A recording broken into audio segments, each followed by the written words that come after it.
प्रज्ञान YouTube channel में जुड़े हुए सभी सत्संगी जनों एवं प्रबुद्ध श्रोताओं का स्वागत है।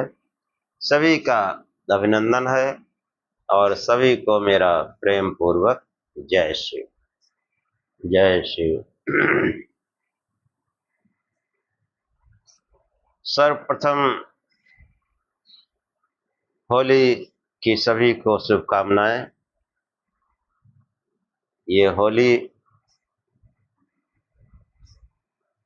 जो है सबके जीवन में योगाग्नि प्रज्वलित करे और सबका जीवन आनंदमय हो। इसी के साथ आज का आख्यान प्रारंभ करते हैं।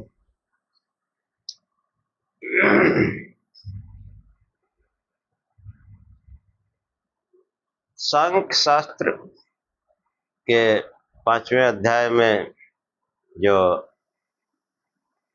पिछले आख्यान में जो मोक्ष और अपवर्ग के स्वरूप की विवेचना की गई कि देश आदि भाग आदि अणिमा सिद्धि लोक लोकांतर इनकी प्राप्ति हो जाना वो अपवर्ग की अवस्था नहीं है। और इंद्र जैसे पद को इंद्र आदि जो है इस प्रकार के पद को पा जाना भी अपवर्ग नहीं है। ये बताने का प्रयत्न किया गया। इसके अनंतर महर्षि कपिल जो है कहते हैं कि ऐसी कौन सी स्थिति है, ये जो प्रश्न किया गया कि ऐसी कौन सी स्थिति है जिसको जो है अपवर्ग या मोक्ष के स्वरूप का उपयुक्त निर्देश हो सके।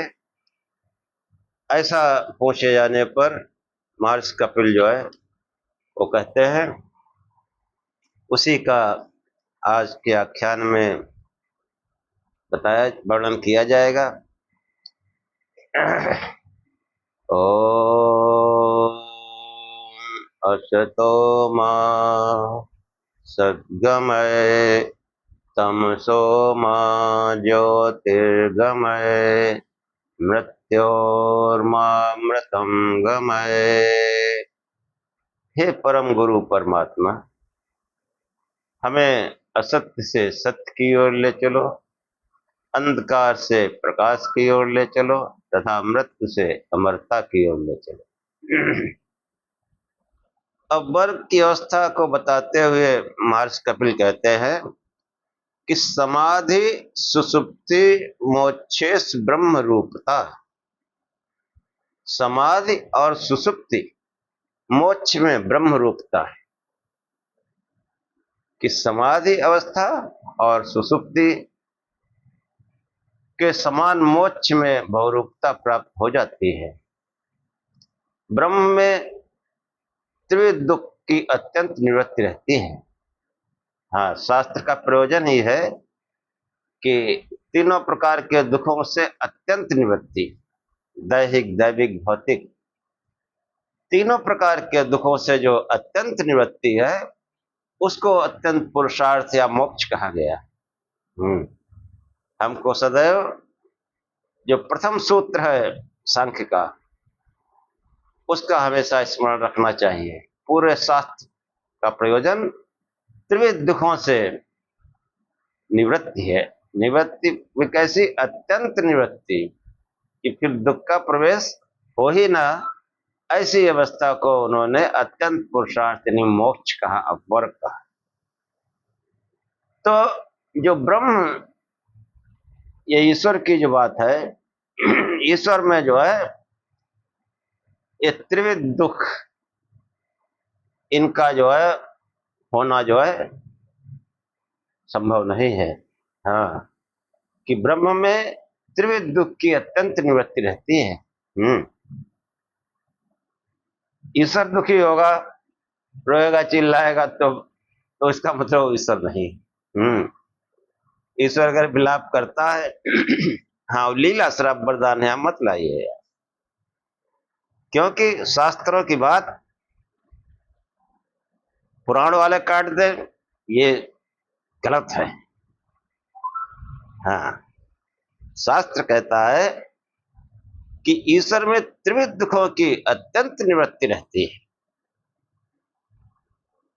और इसी सिद्धांत को महर्षि पतंजल ने भी, जो ईश्वर विषयक जो उनका उपदेश है, तो वो कहते हैं कि क्लेश कर्म विपाकाशय परामृष्टा पुरुष विशेष ईश्वर ईश्वर है। एक पुरुष, क्योंकि मैं पहले बता चुका हूं कि योग और सांख्य का समन्वय है। योग को समझने के लिए सांख्य का समझना बहुत आवश्यक है। सांख्य सिद्धांत, सांख्य शब्दावली योग में प्रयुक्त हुई है। योग के जो रहस्य है उनके गूढ़ अर्थ सांख्य में नहीं है। तो देखो, ये जो पुरुष, सांख्य में जो है चेतन तत्व के लिए पुरुष शब्द का प्रयोग किया गया। ईश्वर और आत्मा दोनों ही को पुरुष कहा गया, चेतन तत्व कहा गया। उसी को जो है महर्षि पतंजल ने ईश्वर के संबंध में कहा कि जो है क्लेश कर्म विपाकाशय परामृष्टा पुरुष विशेष ईश्वर। पुरुष विशेष मतलब वो ईश्वर के लिए जो पुरुष विशेष सांख्य में आया है। तो पुरुष दो प्रकार के हैं। एक तो पुरुष मतलब आत्मा, मनुष्य कहो, जीवात्मा कहो, और पुरुष विशेष वो विराट पुरुष ईश्वर। और वो पुरुष विशेष कैसा है कि क्लेश कर्म विपाकाशय परामृष्टा, वो समस्त क्लेशों से यानी दुखों से, और कर्म विपाक, वो कर्म तो करता नहीं, तो कर्मों का समूह हो और फिर कर्मों से सुख दुख हो। तो महर्षि पतंजलि कहते हैं कि क्लेश और कर्म तथा कर्म के विपाक यानी कर्म संग्रह संस्कार से सदैव जो पृथक रहता है, जो छूता रहता है, ऐसे पुरुष विशेष को ईश्वर कहा गया है। हाँ, वो क्लेश नहीं है उसके जीवन में कि वो जो है जंगल जा रहा है, पत्नी को ढूंढ रहा है, फिर भाई की जो है शक्ति विलाप कर रहा है ना। अब लीला लीला वहां लाओ मत, यहाँ पर लीला श्राप वरदान मत लाओ। लीला श्राप वरदान से जो है अध्यात्म नहीं चलता है, पाखंड चलता है लीला श्राप वरदान से। या फिर जो जाहिल किस्म के लोग हैं, जड़ बुद्धि के, उनके लिए ठीक है। बाकी विद्वानों से मेरा अनुरोध है, लीला श्राप वरदान मत पढ़े, बौद्धिक पढ़े। सनातन का मूल आधार बौद्धिक है। तो ये जो है समाधि सुसुप्ति मोक्षेश ब्रह्म रूपता, कि समाधि और सुसुप्ति, सुसुप्ति इसलिए सांख्य में कहा गया, सुसुप्ति का मतलब निंद्रा, गहरी नींद, ऐसी नींद जिनमें कोई स्वप्न ना आए, उसको जो है समझाने के लिए बताया गया सुसुप्ति। कि गहरी नींद जो होती है उसमें कोई सुख दुख होता ही नहीं। हाँ, ये तो जब जागने पर शुरू होता है कि जो है समाधि और सुसुप्ति के समान मोक्ष में ब्रह्म रूपता प्राप्त हो जाती है। ब्रह्म में त्रिविध दुख की अत्यंत निवृत्ति रहती है, उसी के समान अथवा जीवात्मा को मोक्ष की प्राप्ति होती है। यही उसका ब्रह्म रूप होना है। उस अवस्था का छाया मात्र अनुभव समाधि और सुसुप्ति में भी होता है। छाया मात्र अनुभव, हाँ, पूरी तरीके से नहीं, पूरी तरीके से बाद में होता है, निर्विकल्प में। यहां जो समाधि शब्द है वो सविकल्प समाधि का वर्णन है। तो वो जो है, यद्यप सुसुप्ति अवस्था जो है तामस अवस्था है। हाँ, क्यों, गहरी नींद जब आती है तो वो आलस्य घेर लेता है, आदमी सो जाता है। तामस अवस्था है, तमोगुण के प्रभाव में नींद आ जाती है। कि जो है निद्रा जो है वो तमस का विकार माना गया है। तब आत्मज्ञान न होने पर निद्रा रोग दोष या अज्ञान के कारण दुख का अनुभव नहीं होता है। निद्रा, गहरी नींद में हो, चाहे अज्ञान हो चाहे कुछ हो, उस दुख का अनुभव गहरी नींद में नहीं होता। केवल इतनी समानता से सुषुप्ति को स्फोटित रखा गया। इसमें भावना यह भी है कि सुषुप्ति में अनुभव प्रतिदिन प्रत्येक व्यक्ति को होता है। प्रत्येक व्यक्ति रोज सोता है, उसको अनुभव होता है। इसलिए जो है साधारण अज्ञानी व्यक्ति को मोक्ष के आनंद रूप स्थिति का छाया अनुमान कराने के लिए ये अच्छा साधन है। सुषुप्ति के माध्यम से समझाया जा सकता है। जब अज्ञान अवस्था में बाह्य तथा आंतर इंद्रियों के किसी प्रकार का सहयोग न रहते हुए ऐसी अनुकूल अनुभूति होती रहती है, तब ज्ञान अवस्था का तो कहना ही क्या, कि जो रोज नींद आती है इसमें जो है ये अज्ञान अवस्था है। कोई अंदर बाहर की जो है इंद्रियों का को सहयोग न रहते हुए भी उस सुख का अनुभव, अनुकूल अवस्था का अनुभव होता है। और ज्ञान अवस्था में अगर हो तो फिर कहना ही क्या। इसके आगे समाधि अवस्था में यद्यपि आत्मज्ञान है पर उसमें नैरंतर्य नहीं है। हाँ, आत्मज्ञान हो जाता है, फिर वो सांसारिक उसमें लग जाता है और सुख दुख का अनुभव करता है। समाधि के अनंतर वृत्ति स्वरूपता पुनः उपस्थित हो जाती है। समाधि से जो है ब्रह्म ज्ञान होने पर फिर मनुष्य वृत्ति स्वरूपता, वृत्तियों के स्वरूप में बन जाता है। वृत्तियां घेर लेती हैं, जागृत हो जाती हैं। सुषुप्त की अपेक्षा ये उत्कृष्ट है। सुषुप्त की अपेक्षा ये समाधि जो है उत्कृष्ट है। तो क्योंकि आत्मज्ञान होने से इस अवस्था में दुख निवृत्ति ज्ञान पूर्वक, पर उसमें दुख निवृत्ति समाधि में, सुषुप्ति में भी है, लेकिन समाधि में जो दुख निवृत्ति होती है वो ज्ञान पूर्वक, वो अपने ज्ञान से जो है सुख दुख का अनुभव जो है करता है, इसलिए उसको तकलीफ नहीं होती है। और मोक्ष अवस्था में वही आत्म साक्षात्कार की स्थिति निरंतर हो जाती है। जो समाधि में आत्मज्ञान होता है फिर वृत्ति स्वरूपता में आ जाता है मनुष्य, नाना वृत्तियों में खो जाता है। लेकिन जो है मोक्ष की अवस्था में ये जो आत्म साक्षात्कार की जो अवस्था है ये निरंतर बनी रहती है। उस अवस्था में फिर वृत्ति स्वरूपता की संभावना नहीं है। ये ब्रह्म भाव में बराबर रहता है, ब्रह्म में रहता है बराबर। उसमें सांसारिक वृत्तियां कैसे उसको आच्छादित कर सकती हैं, कर ही नहीं सकती हैं, कि उसमें वृत्ति स्वरूपता की संभावना नहीं।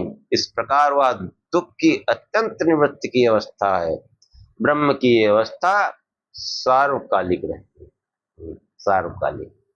कि पहले जो समाधि, सविकल्प समाधि, फिर वो निर्विकल्प या निर्वीज समाधि जिसको कहते हैं। निर्वीज मतलब सांसारिकता का बीज ही खत्म हो जाता है। फिर सुख दुख कहाँ से उत्पन्न होंगे, वो सुख दुख जो है नहीं उत्पन्न होते, यानी दुखों से फिर अत्यंत निवृत्ति हो जाती है, क्योंकि वहां पर वृत्तियां जो है वो उनका कोई प्रवेश नहीं है।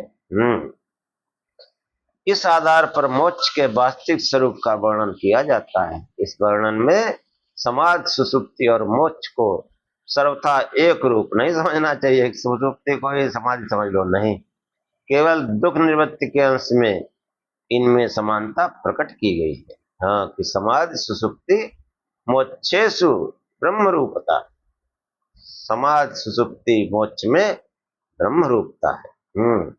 इसी कारण जो है आगे महर्षि कपिल समझाते हुए बताते हैं कि मोक्ष में जो है क्या विशिष्टता है।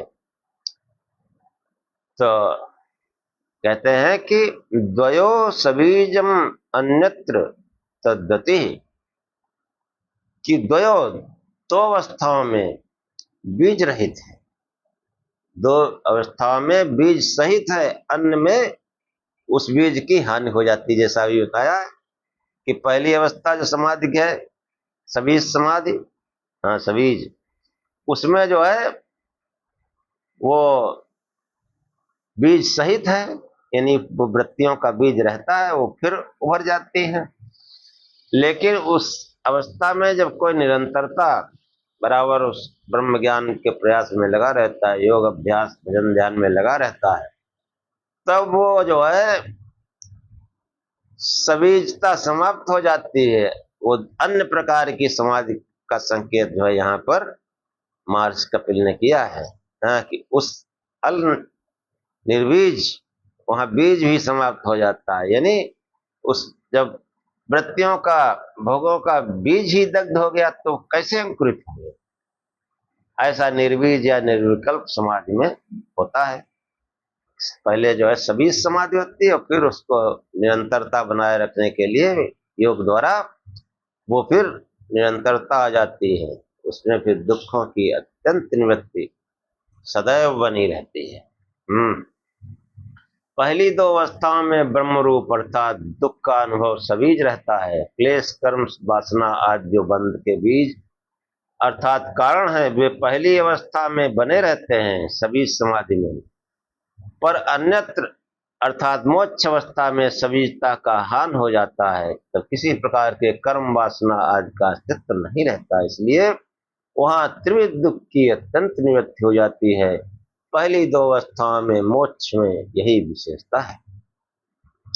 समाधि और सुषुप्ति का तो हम अनुभव करते हैं, पर अस्तित्व उनका अस्तित्व निश्चित है, पर मोक्ष कोई अवस्था है जो आत्मा को प्राप्त हो सकती है, इसमें क्या प्रमाण है। हाँ, ये प्रश्न किया गया है पंचवें अध्याय में, प्रश्नों का ही हल है। तो किसी जो है शिष्य ने प्रश्न किया कि जो है समाधि और सुषुप्ति का तो हम अनुभव करते हैं, उनका अस्तित्व निश्चित है, पर मोक्ष कोई अवस्था है जो आत्मा को प्राप्त हो सकती है, इसका प्रमाण क्या है। महर्षि कपिल कहते हैं कि द्वयोरिव त्रयस्यापि दृष्टत्वान्न तु द्वौ, कि दो की तरह तीसरी की भी देखे जाने से दो ही तो नहीं, पहली दो अवस्थाओं में समान शरीर, पहली दो अवस्थाओं के समान तीसरी को भी देखा जाता है, उसका अनुभव किया जाता है। इसलिए केवल दो अवस्थाओं को मानना ठीक नहीं। मोक्ष अवस्था का अनुभव आत्म साक्षात्कार कर्ता ऋषियों ने किया, वैदिक साहित्य में इसका वर्णन है। हाँ, कि जो है यथा पश्या पश्यते रुक्मवर्णम कर्तारमीशम पुरुषम ब्रह्म योनिम तदा स विद्वान पुण्य पापे विधु निरंजना परमम साम्यपैति। ये जो है ऋग्वेद का मंत्र है, मुंडक उपनिषद में भी आया है कि यदा पश्या पश्यते रुक्म वर्णम, समाधि अवस्था में क्या होता है, वो मनुष्य जो योगी जो है वो उस ब्रह्म को, रुक्म वर्णम मतलब उस प्रकाश स्वरूप ब्रह्म को देख लेता है। यदा पश्या पश्यते, जब कोई मनुष्य कोई योगी उस प्रकाश स्वरूप परमेश्वर को देख लेता है, यदा पश्या पश्यते रुक्म वर्णम कर्तारमीशम पुरुषम ब्रह्म योनिम, इस संसार के अधिष्ठाता प्रेरिता उसको, उस पुरुष को देख लेता है, पुरुषम, और तदा से विद्वान पूर्ण पापे विधुए, तब वो विद्वान हो जाता है और पूर्ण पापों को छोड़ देता है, पूर्ण पापों को झटक देता है। तदा से विद्वान पूर्ण पापे विधुए निरंजना, वो निरंजन सर्वथा शुद्ध हो जाता है, विकार रहित हो जाता है। परमम साम्यपैति, उस ब्रह्म से अपनी परम समता को स्थापित कर लेता है, वो भी सदैव ब्रह्म भाव में ही रहता है। तो ये जो है वैदिक साहित्य में इसका वर्णन है कि जो है वेदों में इस अवस्था को अति मृत्यु। अति मृत्यु का, अति मृत्यु मतलब मृत्यु का अतिक्रमण कर जाना। अति मृत्यु मतलब अत्यंत मृत्यु नहीं, अति मृत्यु मतलब मृत्यु का अतिक्रमण कर जाना।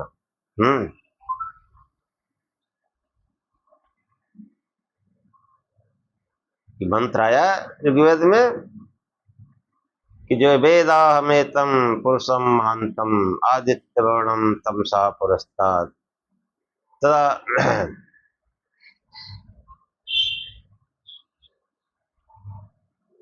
वेदाहमेतं पुरुषं महान्तं आदित्य वर्णम तमसा पुरस्तात् तमेव विदित्वा अतिमृत्युमेति नान्यः पंथा विदिते न।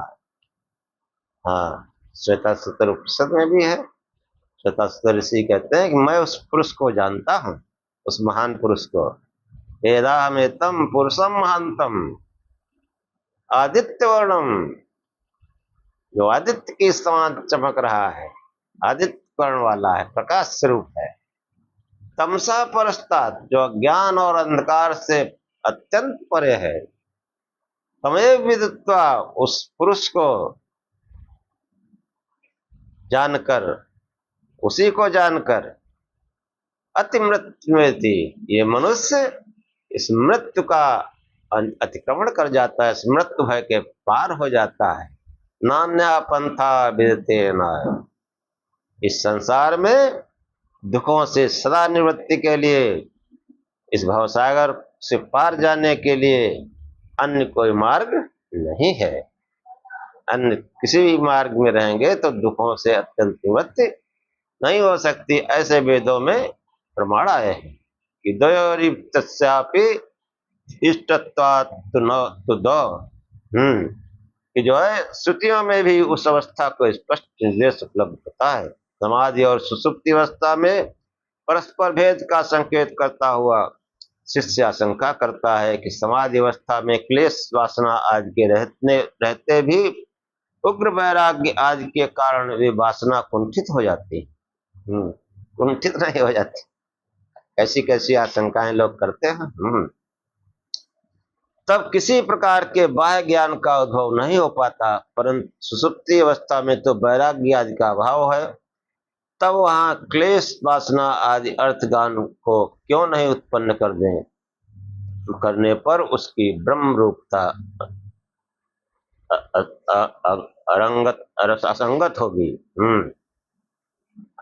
समाधि में ब्रह्म मतलब सुसुप्ति में ब्रह्म रूपता कैसे होगी? हाँ, तो सूत्रकार कहते हैं महर्षि कपिल कि वासना ने अनर्थाख्यापन दोष योगो अपि न निमित्तस्य प्रधान बाधकत्वम, निद्रा रूप दोष का योग होने पर वासना के द्वारा भी अर्थ का ज्ञान नहीं होता। वासना आदि निमित्त का मुख्य निद्रा दोष का बाधक होना संभव नहीं। कि सुसुप्ति अवस्था में निद्रा दोष का संबंध होने पर वासना के द्वारा भी अर्थ का ख्यापन, बाह्य विषयों का बोध नहीं हो पाता। कि जो है दोष का संबंध होने पर भी जो गहरी नींद है उसमें किसी भी वासना या भोग का जो है वो नहीं हो पाता, उसका कोई ज्ञान नहीं हो पाता। जिस समाधि में उग्र वैराग्य आदि वासनाओं को कुंठित कर देता है, इसी प्रकार सुसुप्ति अवस्था में तीव्र निद्रा दोष वासनाओं को उभरने नहीं देता। सुसुप्ति में जो है तीव्र निद्रा दोष जो है वो इन जो है वृत्तियों को उभरने नहीं देता है, उनको अपने कार्य में शिथिल कर रखता है। क्योंकि अर्थबोध के निमित्त वासना कर्माशय आदि प्रधान अर्थात तीव्र निद्रा दोष के बाधक नहीं हो सकते। प्रत्युत इसके विपरीत निद्रा दोष वासना आदि को दबा कर रखता है। कारण यह है कि वासनाओं का अस्तित्व निद्रा और अनिद्रा दोनों अवस्थाओं में बना रहता है। हाँ, गहरी नींद उसमें बना रहता है, वो दब जाते हैं, वो सुसुप्ति में वो सब लय हो जाते हैं, समझो सो जाते हैं वो भी। पर निद्रा अपनी इस स्थिति में अवकाश पाती है। यदि वासना यहाँ भी निद्रा को अभिभूत करे और अपना कार्य चालू रखे तो निद्रा का अस्तित्व ही संभव न हो सके। इसलिए सूत्र में निद्रा दोष को प्रधान पद से निर्दिष्ट किया गया है। अपनी अवस्था में इसके अस्तित्व लाभ को दृष्टि से इसका मुख्य होना निर्वाध है। इस प्रकार सुषुप्ति अवस्था में वासनाओं के रहते भी निद्रा दोष के कारण किसी प्रकार का अर्थबोध संभव नहीं। तब दुख का बोध होने पर दुख निवृत्ति रूप ब्रह्म रूपता की स्थिति बन जाती है। फलतः मोक्ष के स्वरूप को समझने में किसी प्रकार की आशंका का अवकाश नहीं होना चाहिए। हाँ, फिर देखो आगे प्रश्न करता है कि मोक्ष स्थिति में मुक्त आत्मा के लिए प्रकृति अपना कार्य बंद कर देती है। इस प्रकार बंद और मोक्ष दोनों प्रकृति पर अवलंबित है। प्रकृति जगत की करती अर्थात उपादान है। फिर चैतन्य भी प्रकृति का ही एक अवस्था विशेष या धर्म विशेष मान लेना चाहिए। करते हैं, एक प्रश्न करते हैं लोग। तब इस आदि भौतिकवाद में किसी अतिरिक्त चेतन तत्व को स्वीकार करना असंगत और अनावश्यक होगा। आचार्य उपसंहार में भूत चेतन के निराश के लिए प्रसंग का अवतरण करता है। मोक्ष प्राप्ति आदि के अनुष्ठानों में केवल देह अपेक्षित है, ऐसा नहीं है। केवल देह से ही सब हो जाए ऐसा संभव नहीं है। हाँ, महर्षि कपिल कहते हैं कि जो है न देह मात्रता कर्माधिकारित्वम वैशिष्ट श्रुते, केवल देह से कर्मानुष्ठान में अधिकारी होना संभव नहीं, विशेषता के श्रुति प्रतिपादित होने से। कि मोक्ष आदि की प्राप्ति के लिए कर्मानुष्ठानों में अधिकार प्राप्त होना केवल मात्र देह पर आधारित नहीं है। उन अनुष्ठानों में ऐसे भाव अपेक्षित होते हैं जो चेतन तत्व स्वीकार करने पर ही संभव हो सकते हैं। अनुष्ठान केवल अनुष्ठान से, कर्मानुष्ठान से बैठ गए ध्यान में योग साधन ना, उसमें चेतन तत्व को स्वीकार करना पड़ता है, उस ईश्वर को स्वीकार करना पड़ता है। हाँ, उसी प्रकार की विशेषताओं का शास्त्र में वर्णन किया गया है। मोक्ष आदि के अनुष्ठानों में वही व्यक्ति अधिकारी होता है जो अर्थी हो, समर्थ हो, विद्वान हो, श्रमशील हो, सम दम तिच्छा उपरत आदि में रुचि होनी चाहिए। हाँ, ये सब भाव जड़मात्र देह में संभव नहीं है। इसलिए चैतन्य के अस्तित्व की उपेक्षा करके देह मात्र से कर्मों के अधिकार का प्रतिपादन करना अप्रमाणिक है। हाँ, जीवात्मा जो है वो उस चेतन के स्वरूप को स्वीकार करता है, भगवान के स्वरूप को स्वीकार करता है, तब ये जो है मोक्ष साधन की सिद्धि होती है। केवल देह से सब नहीं होता है। हाँ, कि जो है चेतन के अस्तित्व की उपेक्षा करके जो है देह मात्र के कर्मों में अधिकार का प्रतिपादन करना अप्रमाणिक है। चेतन की उपेक्षा नहीं की जा सकती है। देव मनुष्य तिर्यक देह, मनुष्य में ब्राह्मण क्षत्रिय आदि के देह, ब्राह्मण आदि में बाल युवा वृद्ध मूर्ख विद्वान पतित आदि के देह को आधार मानकर कर्माधिकार की व्यवस्था की जाती है। कभी भी कोई भी देहधारी किसी भी कर्मानुष्ठान में अधिकारी है ऐसा संभव नहीं है।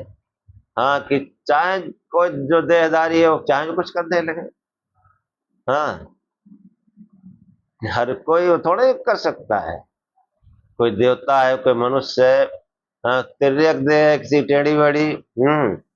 अब मनुष्य में भी ब्राह्मण क्षत्रिय आदि वर्ण कहे गए हैं, तो जिसका जो काम है वो वही कर सकता है, दूसरा काम जो है वो उसके लिए कठिन है। हाँ, तो अधिकारी होने के लिए अतिरिक्त अन्य विशेषताओं को भी दृष्टिगत रखना होगा। कामना, सामर्थ्य, वैदुष्य, सम आदि भावों की उपेक्षा नहीं की जा सकती। देह के प्रसंग में 3 वर्गों में देह मात्र की अवस्था का निर्देश महर्षि कपिल ने किया है। क्या किया है कि जो है 3 प्रकार की देह बताई कि त्रिधा त्रयाणाम व्यवस्था कर्म देहोपभोग देहो देहा। त्रिधा त्रयाणाम व्यवस्था कर्म देहोपभोग देहो भय देह, कि तीन का तीन प्रकार है, वर्गीकरण है कि कर्म देह, उपभोग देह और उभय देह। कि देव, मनुष्य और तिर्यक, इन तीनों के देहों की व्यवस्था, वर्गीकरण तीन प्रकार से देखा जाता है। वे तीन कर्म है, कर्म देह, उपभोग देह और उभय देह। तिर्यक में स्थावरों का भी समावेश हो जाता है कि मनुष्य, देव, मनुष्य, उसके अतिरिक्त जो है दो तिर्यक कहेंगे। तिर्यक में स्थावरों मतलब जो पेड़ पौधे, उनमें भी, उनका भी तिर्यक में ही सम्मिलित किया गया है। इस प्रकार देव से लेकर स्थावर पर्यंत समस्त देह तीन वर्गों में विभक्त है। कर्म देव उन वीतराग परम ऋषियों का समझना चाहिए जो फल की अभिलाषा को छोड़कर केवल कर्म का अनुष्ठान करने में तत्पर रहते हैं। कर्म देह मतलब जो निष्काम कर्म करते हैं, उनकी देह को कर्म देह कहा गया। यहाँ पर इस भावना से कार्य करने वाले ब्रह्मचारियों और यतियों का भी इसी में समावेश समझना चाहिए। सृष्टि के आदि में जो वेद प्रवक्ता ऋषि प्रकट होते हैं, वे भी इसी कोटि में है। उपभोग अथवा भोग देह उनका है जो केवल अपने पूर्वकृत कर्मों का फल भोगने के लिए और उस देह को धारण करते हैं। हाँ, जो है इसमें क्या है, इस वर्ग में इंद्र आदि देवों का तथा तिर्यक देहों का समावेश होता है। कि जो मनुष्य है वो वह देह है, कर्म भी कर सकता है, उसका उपयोग भी कर सकता है। और जो देवता है या जो जड़ योनि है, वो केवल भोग देह है, जो कर्म कराए हैं उनको भोग रहे हैं। तो ये जो त्रिधा त्रयाणाम व्यवस्था, कर्म देहो, उपभोग देहो, उभय देहा, कि जो है ये जो है इंद्र आदि देव योनियां केवल भोग योनियां हैं, और पशु पक्षी क्रम कीट पतंग स्थावर आदि भी, ये भी भोग योनियां हैं। इतना विशेष है कि इंद्राद पुण्य फल का भोग करते तथा तिर्यक देहों में पाप फल भोगा जाता है। इंद्राद जो अपने पुण्यों को भोगते हैं, ऐसा जीवन रहते। उभय देह कर्म और भोग दोनों को प्रस्तुत करने वाले देह राजर्षियों, गृहस्थों आदि के समझने चाहिए कि जो है वो तो ऋषि मुनि हो गए जो कर्म देह अपने निष्काम कर्म करते हैं, और उभय देह मतलब कर्म भोग दोनों, जो गृहस्थ लोग हैं कर्म भी करते हैं, मेहनत भी करते हैं और मौज मस्ती में रहते हैं। हाँ, जो राज ऋषि हैं वो भी ठाठ वाठ से राज भी चलाते हैं, जैसे राजा जनक शासन भी करते थे और ऋषि भी थे, भोग भी करते थे। तो ये तीन प्रकार के जो है देहों का वर्णन हुआ कि त्रिधा त्रयाणाम व्यवस्था, कि तीन का तीन प्रकार से वर्गीकरण है। क्या है, कर्म दे, उपभोग दे और उभय दे। कर्म दे मतलब जो निष्काम कर्म करते हैं, ऋषि मुनि, तपस्वी, योगी, यति, उनकी देह कर्म देह होती है। और उपभोग दे जो देवता आदि हैं, वो कर्म नहीं कर सकते, जो पुण्य कर्म कराए हैं वो उनका भोग करते हैं, धीरे धीरे पुण्य क्षीण भी हो जाते हैं, फिर नीचे आ जाते हैं। ऐसे ही जो है जो स्थावर जड़ मतलब मनुष्यतर अन्य प्राणी और स्थावर, वो भी उपभोग दे हैं। पर कितना है, देवता उनके पुण्य ज्यादा है, उन पुण्यों का फल भोग करते हैं, इनके निकृष्ट कर्म है, तो उस तरीके से इनको भोग प्राप्त होते हैं। लेकिन मनुष्य उभय देह है, ये जो है कर्म भी कर सकता है और उसका भोग भी कर सकता है, पैसे भी कमा सकते हैं, उसका खर्च भी कर सकते हैं। देवता जो है वो कमाई है पहले की, उसको खर्च कर रहे हैं। इसीलिए मनुष्य देह, जो उभय देह मनुष्य देह है, इसको महान कहा गया है। देवताओं से भी इसको भी महान कहा गया है। ये उभय देह है, हम चाहे जो चाहे पुरुषार्थ करें, उसका उपभोग भी करें, भोग से मोक्ष तक। हाँ, सांख्य में जो है ये जो प्रकृति जो है ये पुरुषार्थ के लिए है। पुरुषार्थ मतलब मनुष्य के अर्थ के लिए है, मनुष्य के प्रयोजन के लिए है, उसके भोग के लिए भी और उसके अपवर्ग और मुक्ति मोक्ष दोनों के लिए इस प्रकृति का प्रयोजन है। यद्यप ब्रह्मा से लेकर स्थावर पर्यंत कोई ऐसा देहधारी नहीं है जो एक क्षण भी बिना कोई कार्य किए रह सकता हो। जो भोग एनिया है वे कुछ न कुछ करती रहती हैं, बिना कर्म के कोई भोग संपन्न नहीं हो पाता। जो केवल कर्म देह है वहां भी भोग संभव है, क्योंकि वीतराग फल सन्यासी परम ऋषियों के लिए भी असनपान आदि की व्यवस्था आवश्यक होती है। हाँ, कुछ खाए पिएंगे तो व्यवस्था करनी होती है। तथापि वह वर्गीकरण प्राधान्य की दृष्टि से किया गया है। प्रधान रूप से वो देह जिसके लिए प्राप्त करण प्राधान्य की दृष्टि से किया गया है। प्रधान रूप से वह देह जिस लिए प्राप्त है उसी वर्ग में उसको रख दिया गया है। फिर भी शास्त्रीय मोक्षोपयोगी कर्मों की दृष्टि में रखकर ये व्यवस्था बांधनी चाहिए। जैसे साधारण रूप से समझा जा सकता है, कर्म देह द्वारा जो कार्य किए जाते हैं वहां उनके फल की कोई आकांक्षा नहीं रहती है। वो कर्म देह निष्काम कर्म करते, फल की आकांक्षा नहीं रखते, इसलिए वे सब अनुष्ठान ऐसे संस्कार या वासनाओं को उत्पन्न नहीं करते जो आगे फलोत्पादक हो सके। इसलिए ऐसे देह केवल कर्म देह हैं, जो केवल भोग देह हैं।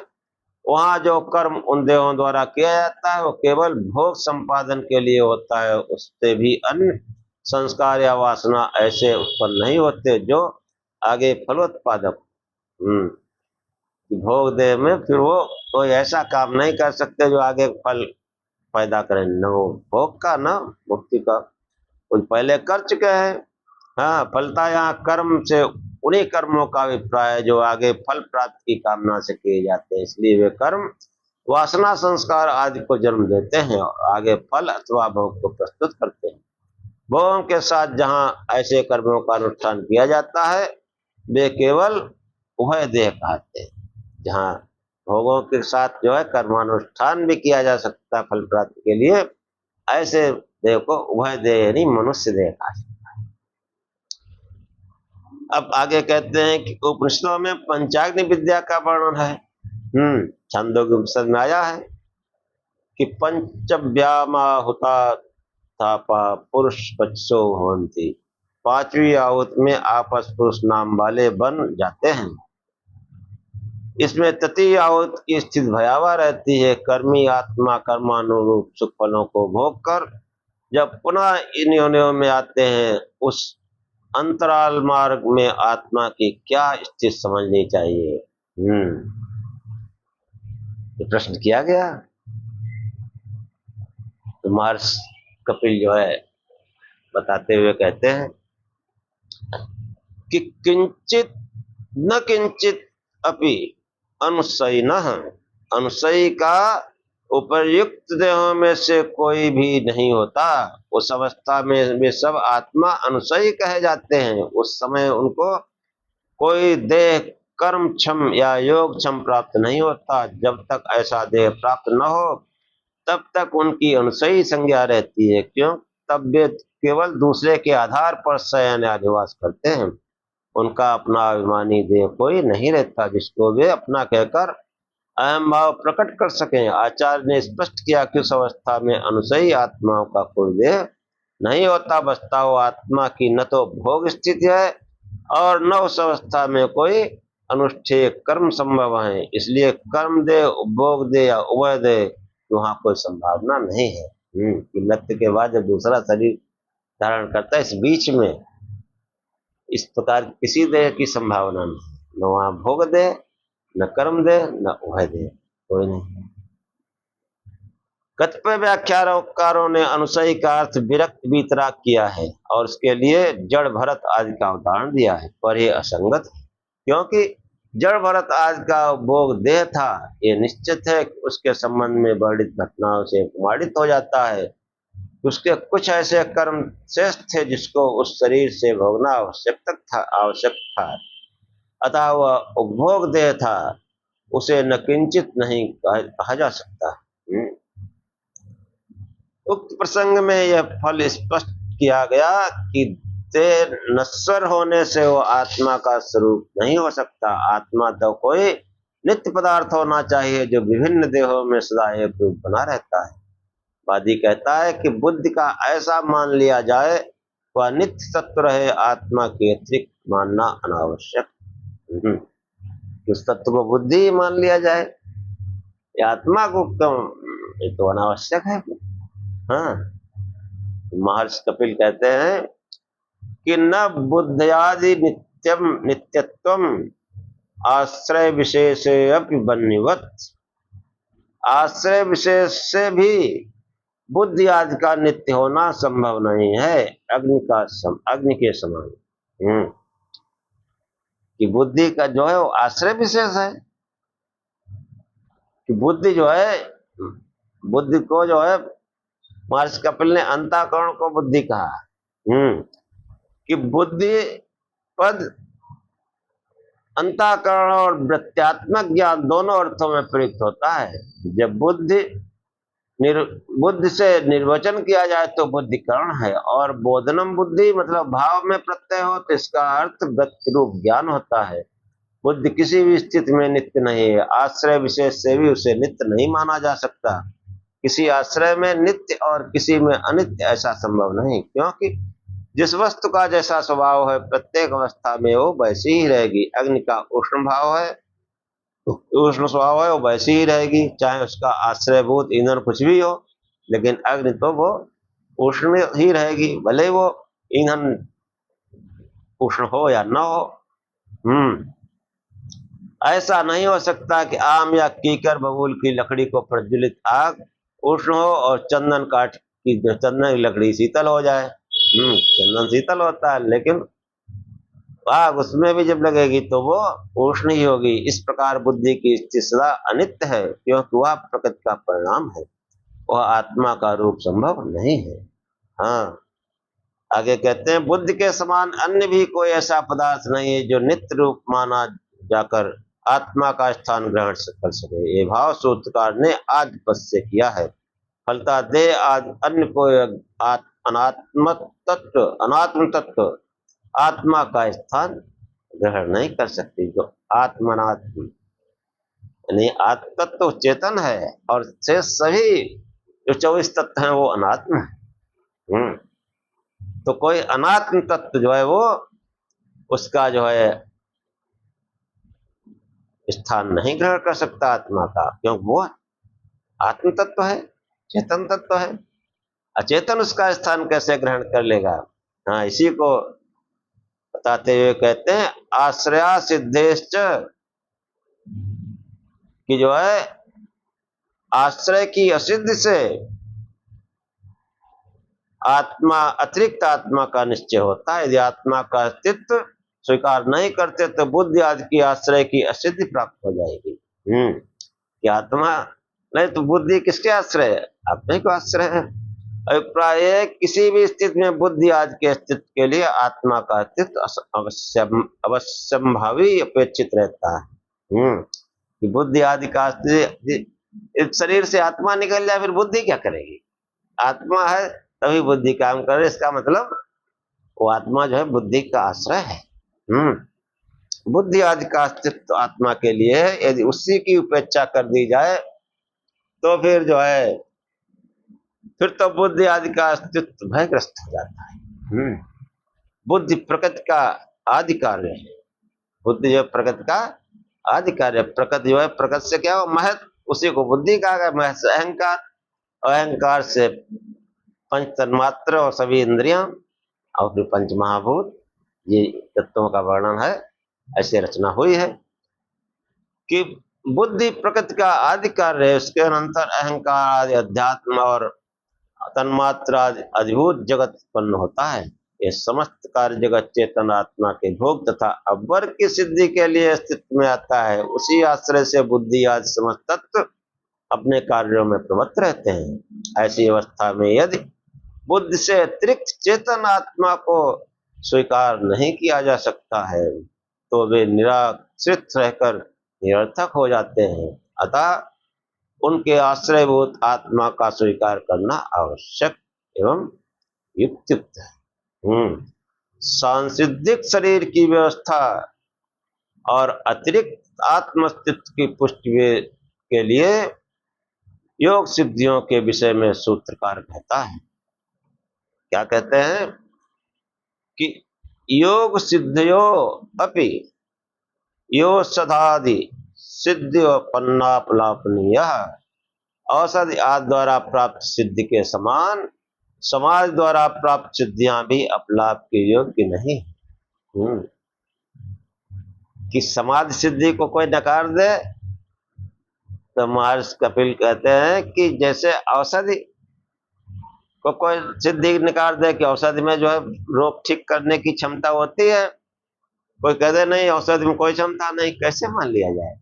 ऐसे ही जो है जो समाधि द्वारा प्राप्त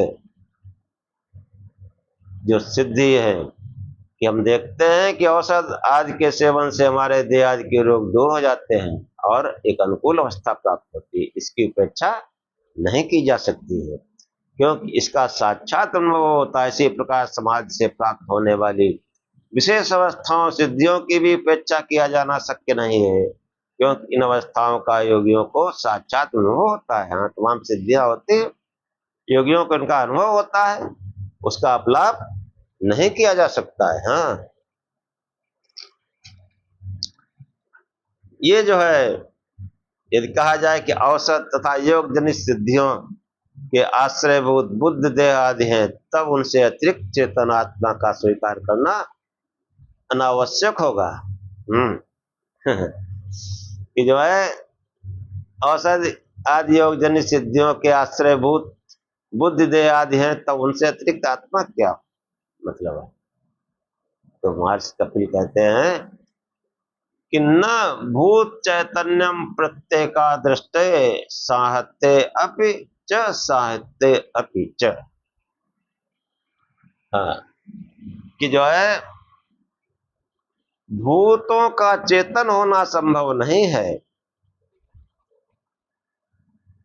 एक एक न देखे जाने से, और इसी कारण संघात में चैतन्य नहीं है। न भूत चैतन्यम प्रत्येका दृष्टि, प्रत्येक करण में जो है प्रत्येक भूत में वो चैतन्य नहीं है। साहत्य अपि च साहत्य अपि, जो है इसी प्रकार जो है प्रत्येक साहत्य मतलब संघात में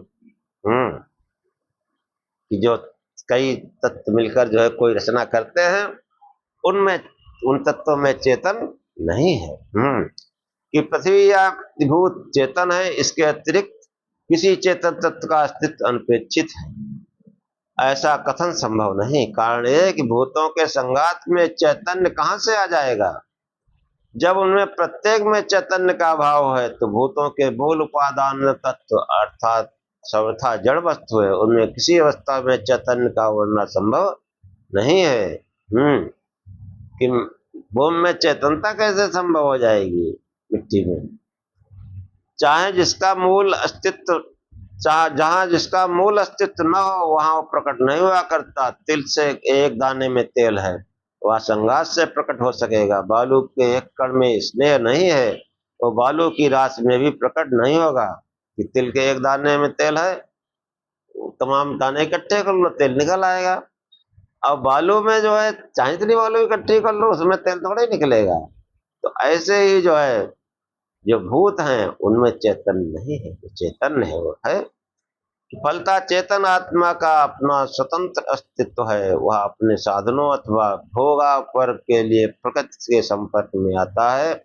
संसार का संचरण इन्हीं आधार पर आश्रित है। आत्मा इन्हीं के द्वारा मोक्ष लाभ करता है। आत्मा एक स्वतंत्र चेतन तत्व है, वह भूतों का जड़त्व का वह विकार अथवा परिणाम नहीं है। इसका विस्तार पूर्वक विवेचन जो है सांख्य सिद्धांत में जो है महर्षि जो है कपिल की रचना है, और जो विद्वानों ने उनके सिद्धांतों को संजो के रखा है, उसमें जो है स्पष्ट किया गया है और इस रीत से जो है समस्त शास्त्र में सब जगह प्रयोग हुआ है। कि वो देखो कितनी बढ़िया बात कही है कि कोई भी जड़ पदार्थ चेतन नहीं हो सकता, कि देह जो है इस चेतन नहीं हो सकती, इसकी उपासना जो है ठीक नहीं है। हाँ, और न किसी देहधारी की, जिसने जन्म लिया है, जिसके जन्म मृत्यु हुआ है, इसकी जाति बिरादरी है, माता पिता है, जन्म मृत्यु है, वो जो है वो तमाम लोग इकट्ठे हो जाए तब भी वो चेतन नहीं कहे जा सकते। चेतन तत्व जो है वो वह पुरुष ही है। पुरुष मतलब मनुष्य, मनुष्य भी नहीं, आत्मा, मनुष्य संकेत है। और हाँ, मनुष्य जो है, कोई मनुष्य है, उसको जो है वो अपने को देह न समझे, अपने को आत्मा समझे। और दूसरा चेतन तत्व ईश्वर है। ये आत्मा जो है इस देह के सानिध्य से संसार के भोग और अपवर्ग दोनों के जो है सिद्धि इससे होती है। इस प्रकृति से उस आत्मा के भोग और अपवर्ग दोनों साधनों की सिद्धि होती है। यही इसका प्रयोजन है। और इसी के साथ जो है ये 5वां अध्याय भी पूर्ण हुआ। तो आप जो है खूब शिव शिव जपते रहिए, प्रकाश स्वरूप से ध्यान करिए, बार बार प्रकाश स्वरूप आता है। फिर देखो कैसी बुद्धि खुलती है, हर बात समझ में आती है और कैसा मन आनंदित होने लगता है। अब अगले आख्यान में फिर बताएंगे। ओम शानाववत् सानो भुनक् शावीर्यं करवावहे तेजस्विनावधीतमस्तु मा विद्विषावहे। ओम शांति शांति शांति। हे परमात्मा, हम दोनों श्रोता और वक्ता की साथ साथ रक्षा करें, साथ साथ पालना करें, और हम दोनों साथ साथ बल को बढ़ावें एवं पराक्रम करें। हमारा पढ़ा पढ़ाया एक साथ तेजस्ता को प्राप्त हो, संसार में फैले, हम आपस में द्वेष न करें। हे परमात्मा, हम दोनों को त्रिविध शांति प्राप्त हो, दैहिक दैविक भौतिक तीनों प्रकार के दुखों से अत्यंत निवृत्ति हो। ओम शांति शांति शांति। जय शिव।